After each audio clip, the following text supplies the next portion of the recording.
with intense diplomatic efforts underway to potentially end the war in Ukraine.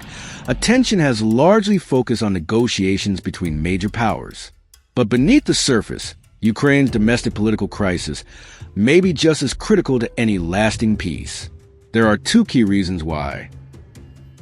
First, critics argue that Ukrainians themselves remain trapped in what they describe as a failed Western proxy war against Russia. That view has recently been echoed by former U.S. policy officials. Amanda Sloat, who served in the Biden administration, has acknowledged that the conflict could likely have been avoided if the West had not pushed Ukraine toward NATO membership prospects that, in reality, never truly existed. Analysts who warned early on that this path would prove disastrous say Ukraine was used as leverage to weaken Russia, with Ukrainians paying the heaviest price. Second, and more practically, any peace agreement may struggle to endure without political change inside Ukraine.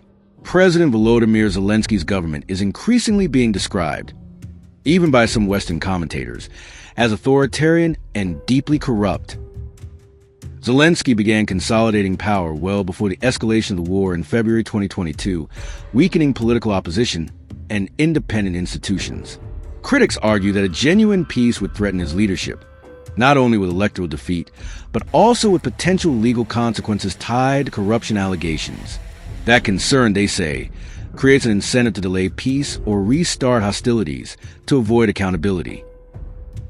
This context explains why U.S. President Donald Trump's call for presidential elections in Ukraine has drawn attention. Zelensky has extended his mandate beyond its original term, citing wartime conditions. However, Ukraine's constitution only bans parliamentary elections during martial law, not presidential ones. Legal barriers to a presidential vote stem from ordinary legislation, which Zelensky's parliamentary majority could change. Even Ukrainian officials now acknowledge this reality. Still, skepticism remains. Observers note that Zelensky's recent openness to elections may be tactical rather than sincere. His government has floated conditions that critics say can definitely delay voting, while shifting blame to Russia or demanding further Western aid.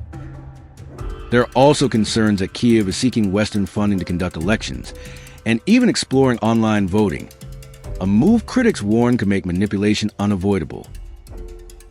For now, there is little evidence Zelensky is prepared to relinquish power voluntarily. But pressure is building.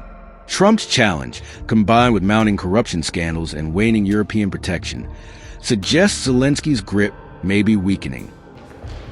Analysts say that shift could be significant, because without political renewal in Ukraine, any peace deal may be fragile, and without it, a lasting peace may remain out of reach.